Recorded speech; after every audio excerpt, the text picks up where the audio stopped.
Guys welcome to this session. आज मैं आपके लिए लेकर आई हूँ करंट अफेयर्स के कुछ एमसीक्यूज, जिसमें हमारा क्वेश्चन नंबर है 11। ऑपरेशन ग्रीन्स योजना के संबंध में निम्नलिखित कथनों पर विचार कीजिए। हमें यहाँ पर बताना है कितने कथन सही है।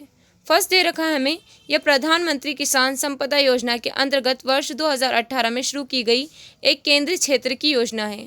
सेकेंड है, इसका उद्देश्य ऑपरेशन फ्लड श्वेत क्रांति से प्रेरित होकर विकारी फसलों की कीमतों को स्थिर करना और किसानों की आय में वृद्धि करना है। थर्ड है, इसका क्रियान्वयन कृषि एवं किसान कल्याण मंत्रालय द्वारा किया जाता है तथा इसका वित्त पोषण भारतीय राष्ट्रीय कृषि सहकारी विपणन संघ द्वारा किया जाता है। हमें इसमें से बताना है कितने कौन से कथन सही है।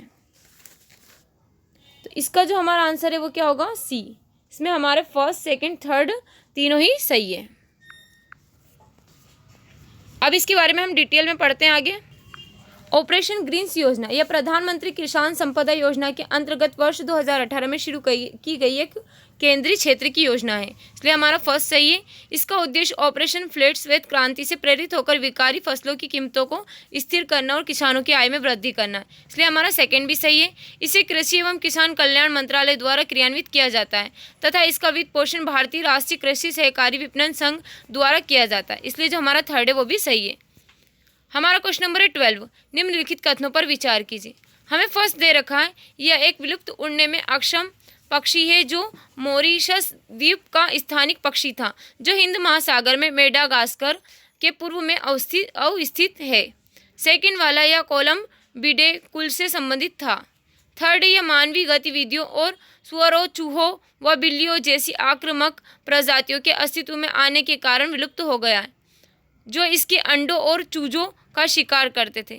हमें इसमें से बताना है जो उपयुक्त विवरण है ये किसके लिए सही वर्णित है। तो हमें इसमें से बताना है इसका कौन सा सही वर्णन है। तो इसका जो हमारा आंसर होगा वो क्या होगा, डोडो। डोडो के बारे में जो भी बताई गई है ये चीज़ें तीनों ही डोडो के बारे में विवरण है इसका। डोडो क्या, एक विलुप्त जो 1981 से उड़ने में अक्षम पक्षी है, जो मॉरिशस द्वीप का स्थानिक पक्षी था, जो हिंद महासागर में मेडागास्कर के पूर्व में अवस्थित है। यह कोलंबिडे कुल पुंडक और कबूतर से संबंधित था। यह मानवीय गतिविधियों और सुअरों, चूहों तथा बिल्लियों जैसी आक्रामक प्रजातियों के अस्तित्व में आने के कारण विलुप्त हो गया, जो इसके अंडों और चूजों का शिकार करते थे, इसलिए हमारा इसका ए आंसर सही होगा। हमारा क्वेश्चन नंबर है 13। निधि कंपनियों के संबंध में निम्नलिखित कथनों पर विचार कीजिए। हमें यहाँ पर निधि कंपनी के बारे में बताना है कितने कथन सही है। फर्स्ट ऑप्शन दे रखा है हमें, यह सोसाइटी पंजीकरण अधिनियम 1860 के तहत पंजीकृत कंपनी है। सेकंड वाला, यह पारस्परिक लाभ के सिद्धांत पर काम करती है और वित्त मंत्रालय द्वारा विनियमित होती है। थर्ड वाला, वे गैर बैंकिंग वित्तीय कंपनी है जो भारतीय रिजर्व बैंक को उनकी जमा स्वीकृति से संबंधित निर्देश जारी करने का अधिकार है। हमें इसमें से बताना है कितने या कौन से कथन सही है। तो इसका जो हमारा आंसर होगा वो क्या होगा, ए। इसमें केवल हमारा एक सही है और वो कौन सा, हमारा थर्ड वाला सही है। लेकिन जो हमारा फर्स्ट और सेकंड क्या है इसमें रॉन्ग है। इसका जो हमारा फर्स्ट दे रखा है, यह सोसाइटी पंजीकृत अधिनियम 1860 के तहत पंजीकृत कंपनी है, लेकिन इसका क्या है जो हमारा ये क्या है 2013 के तहत पंजीकृत कंपनी है, इसलिए हमारा फर्स्ट वाला रॉन्ग है। जो हमारा सेकेंड वाला ये क्या है, कॉर्पोरेट मामलों के मंत्रालय द्वारा इसे विनियमित किया जाता है, तो इसलिए जो हमारा सेकंड वाला है वो भी इसमें रॉन्ग है, केवल इसमें थर्ड वाला सही है। निधि नियम 2014 के तहत निधि एक ऐसी कंपनी है जिसे निधि के रूप में शामिल किया गया है, जिसका उद्देश्य अपने सदस्यों में मित विविधता और बचत की आदत विकसित करना, अपने सदस्यों से जमा प्राप्त करना और उन्हें ही उनके पारस्परिक लाभ के लिए ऋण देना है।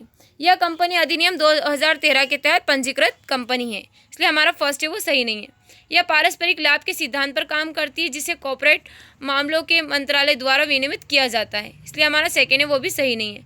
निधि कंपनी गैर बैंकिंग वित्तीय कंपनी का एक वर्ग है और भारतीय रिजर्व बैंक आरबीआई के पास उनकी जमा स्वीकृति गतिविधियों से संबंधित निर्देश जारी करने की शक्तियाँ शामिल है, इसलिए हमारा थर्ड है वो सही है। हमारा क्वेश्चन नंबर है 14। निम्नलिखित कथनों पर विचार कीजिए। हमें इसमें से बताना है कितने कथन सही है। फर्स्ट दे रखा हमें, इक्विटी पर रिटर्न का आशय किसी व्यवसाय की कुल परिसंपत्तियों के सापेक्ष लाभप्रदता से है। सेकेंड वाला है, शिल्पेज अनुपात बैंक के घाटे को अवशोषित करने एवं स्थिरता सुनिश्चित करने की क्षमता का मापन है। थर्ड वाला है, पूंजी पर्याप्तता अनुपात वर्ष के आरंभ में मानक अग्रिमों के हिस्से के रूप में एनपीए में नई वृद्धि का मापन है। हमें इसमें से बताना है कितने कौन से कथन सही है। इसका जो हमारा आंसर होगा क्या होगा, डी। इसमें हमारा कोई भी सही नहीं है, इसमें हमारा तीनों ही रॉन्ग है। इसके बारे में हम डिटेल में पढ़ते हैं। परिसंपत्तियों पर प्रतिफल ROA, इसका आशय किसी व्यवसाय की कुल परिसंपत्तियों के सापेक्ष लाभप्रदता से है, इसलिए हमारा फर्स्ट वाला है वो सही नहीं है। इक्विटी पर रिटर्न ROE, इसका आशय कुल शेयर धारकों की इक्विटी के सापेक्ष किसी कंपनी के वार्षिक रिटर्न शुद्ध आय का मापन है। शिल्पेज अनुपात, यह वर्ष के आरंभ में मापक अग्रिमों के हिस्से के रूप में NPA में नई वृद्धि का मापन है, इसलिए जो हमारा सेकेंड है वो सही नहीं है। पूंजी प्राप्तता अनुपात CRAR, या बैंक की घाटे को अवशोषित करने एवं स्थिरता सुनिश्चित करने, जमाकर्ताओं की सुरक्षा करने एवं वित्तीय प्रणाली दक्षता को बढ़ावा देने की क्षमता का मापन है, इसलिए हमारा थर्ड है वो भी सही नहीं है। हमारा question number 15, SpaDeX space docking experiment के संबंध में निम्नलिखित कथनों पर विचार करें। हमें इसमें से बताना है कितने या कौन से कथन सही है। फर्स्ट दे रखा है हमें, यह अंतरिक्ष डॉकिंग प्रौद्योगिकी को प्रदर्शित करने के लिए इससे द्वारा विकसित एक प्रौद्योगिकी प्रदर्शन मिशन है। सेकेंड वाला, इसका उद्देश्य विद्युत ऊर्जा प्रवाह और उन्नत अंतरिक्ष यान नियंत्रण तंत्र जैसी प्रौद्योगिकियों का परीक्षण करना है। हमें इसमें से बताना है कितने या कौन से कथन सही है। इसका जो हमारा आंसर होगा क्या होगा, सी। इसमें हमारा फर्स्ट सेकेंड दोनों ही सही है। इसके बारे में हम डिटेल में पढ़ते हैं। स्पेसडेक्स, यह क्या होता है, एक प्रौद्योगिकी प्रदर्शन मिशन है जिसे इसरो द्वारा अंतरिक्ष में डॉकिंग प्रौद्योगिकी का प्रदर्शन करने के लिए विकसित किया गया है, इसलिए हमारा फर्स्ट है वो सही है। इस मिशन का उद्देश्य दो छोटे अंतरिक्ष यान को एक दूसरे से मिलाने, डॉक करने और अनडॉक करने की क्षमता का प्रदर्शन करना है, जो भारत की अंतरिक्ष क्षमताओं में एक महत्वपूर्ण प्रगति को दर्शाता है। लक्ष्य, स्पेसडेक्स का प्राथमिक लक्ष्य पृथ्वी की निचली कक्षा में दो छोटे अंतरिक्ष यान चेजर और टारगेट के लिए डॉकिंग तकनीकी का विकसित करना है। इसके द्वारा उन्नत सेंसर एवं प्रणोदन प्रणालियों का उपयोग करते हुए स्वतः रूप से डॉकिंग की जाएगी। इसके द्वितीयक उद्देश्यों में विद्युत ऊर्जा प्रवाह परीक्षण एवं अंतरिक्ष यान नियंत्रण का प्रदर्शन शामिल है, इसलिए हमारा सेकेंड है वो भी सही है। हमारा क्वेश्चन नंबर 16, डीप स्टेट, जिसे प्रिय समाचारों में देखा जाता है, का सबसे अच्छा वर्णन इस प्रकार किया जाता है। हमें इसमें से बताना है डीप स्टेट के बारे में। तो हमारा फर्स्ट दे रखा है, एक कानूनी रूप से गठित प्रशासनिक निकाय जो संवैधानिक आदेशों के तहत कार्य करता है। सेकेंड वाला है, शक्तिशाली व्यक्तियों और संस्थाओं का एक गुप्त नेटवर्क जो पर्दे के पीछे रहकर सरकारी नीतियों और निर्णयों को प्रभावित करता है, जो प्रिय लोकतांत्रिक जवाबदेही से बाहर होता है। थर्ड है, एक राजनीतिक सिद्धांत जो राज्य में शक्तियों के पृथक्करण पर जोर देता है। डी वाला है जो हमारा वैश्विक वित्तीय स्थिरता और सहयोग पर ध्यान केंद्रित करने वाला एक अंतर्राष्ट्रीय संगठन। हमें इसमें से बताना है डीप स्टेट के बारे में कौन सा सही वर्णन है। तो इसका जो हमारा आंसर होगा क्या होगा, बी। शक्तिशाली व्यक्तियों और संस्थाओं का एक गुप्त नेटवर्क जो पर्दे के पीछे रहकर सहकारी नीतियों और निर्णयों को प्रभावित करता है, जो प्रिय लोकतांत्रिक जवाबदेही से बाहर होता है, इसलिए हमारा क्या है इसका आंसर बी होगा। डीप स्टेट का शब्द का जो हमारा तात्पर्य है, अनिर्वाचित नौकरशाहों, सैन्य अधिकारियों और अन्य प्रभावशाली जो व्यक्ति हैं एक कथित शेडो नेटवर्क से है, जो लोकतांत्रिक प्रक्रियाओं को दरकिनार करते हुए सरकारी निर्णयों पर नियंत्रण रखने के लिए गुप्त रूप से काम करते हैं। विदेशी सरकारें अपने हितों के आधार पर कुछ देशों में लोकतंत्र, मानवाधिकारों और उदार मूल्यों को बढ़ावा देने का प्रयास करती है। इसका नाम तुर्की शब्द डेरिन डेवलेट से लिया गया है, जिसका अंग्रेजी में शाब्दिक अर्थ है डीप स्टेट। तुर्की में इसका मतलब है लोकतांत्रिक रूप से चुनी गई सरकार पर हावी होने वाले जो गैर निर्वाचित तत्वों से है, इसलिए जो हमारा इसका आंसर है बी होगा। हमारा क्वेश्चन नंबर 17, निम्नलिखित कथनों पर विचार कीजिए। हमें इसमें से बताना है कितने कौन से कथन सही है। फर्स्ट दे रखा है हमें, स्मार्ट सिटीज मिशन SCM को वर्ष 2015 में आवास और शहरी मामलों के मंत्रालय द्वारा लॉन्च किया गया था और इसका उद्देश्य शहरों में बुनियादी ढांचे, जीवन की गुणवत्ता और स्थिरता को बढ़ाना है। सेकेंड वाला है हमारा स्मार्ट सिटीज एंड एकेडेमिया जो है towards action and research platform SCM के तहत शहरी पहलों के दस्तावेजीकरण और अनुसंधान के लिए शिक्षाविदों और सरकार को जोड़ता है। हमें इसमें से बताना है कितने कौन से कथन सही है। तो इसका जो हमारा आंसर होगा क्या होगा, सी। इसमें हमारे दोनों ही सही है।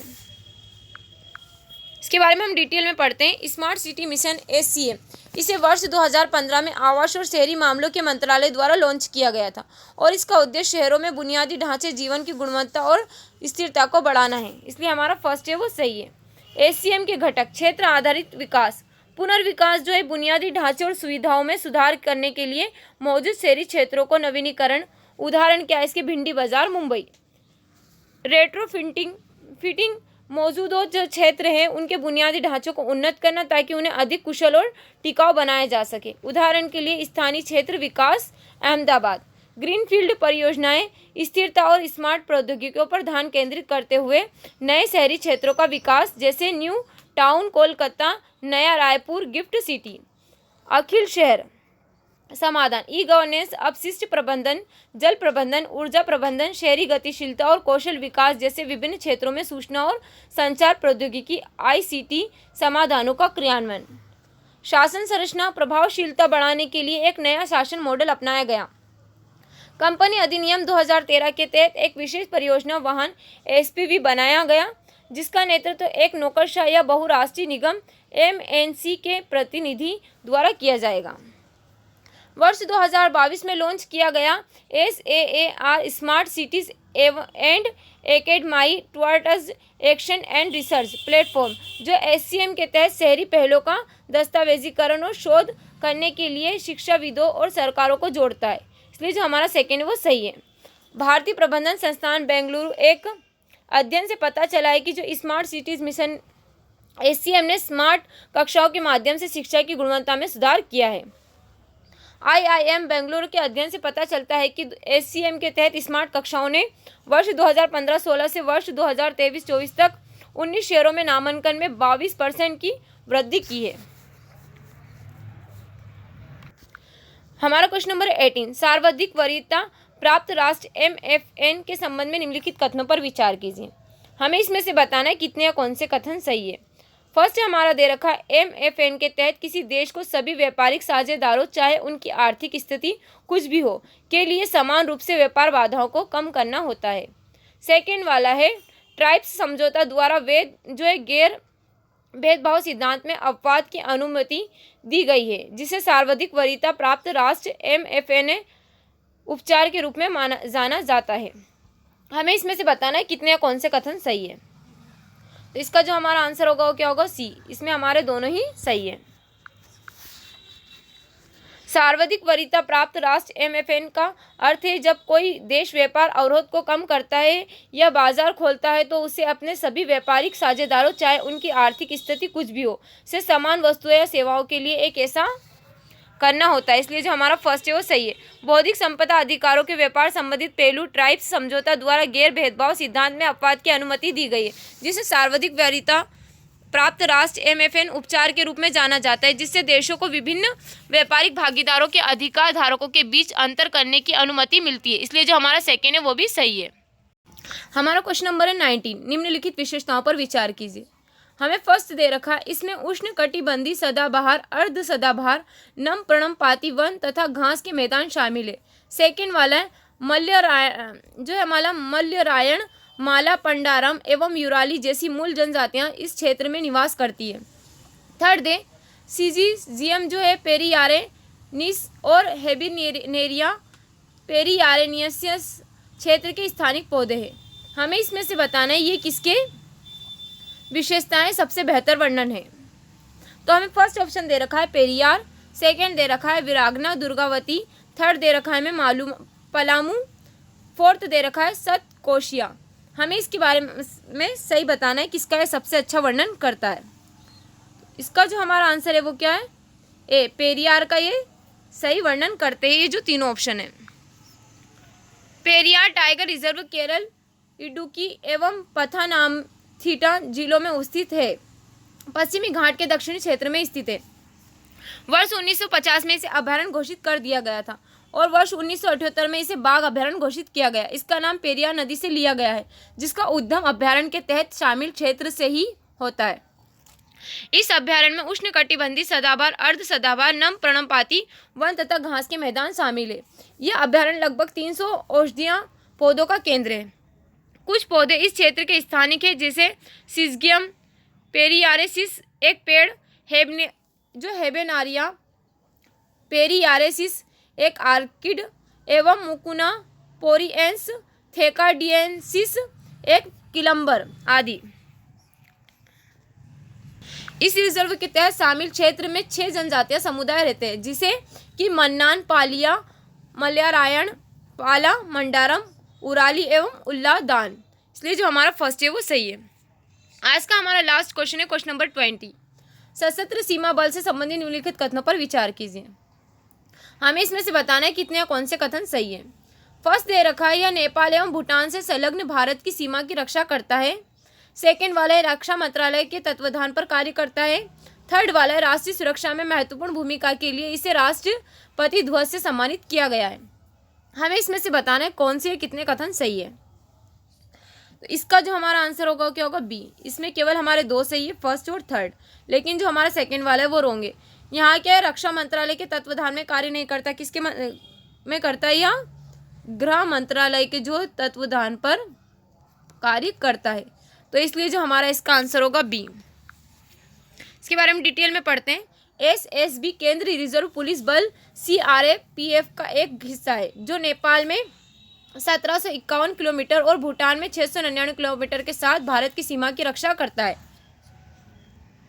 इसकी स्थापना वर्ष 1962 में चीन के आक्रमण के बाद मई 1963 में विशेष सेवा ब्यूरो के रूप में की गई थी। यह गृह मंत्रालय के तत्वाधान में कार्य करता है। इसलिए जो हमारा इसका सेकंड वाला वो सही नहीं है। यह भारत के 7 अर्धसैनिक बलों में से एक है।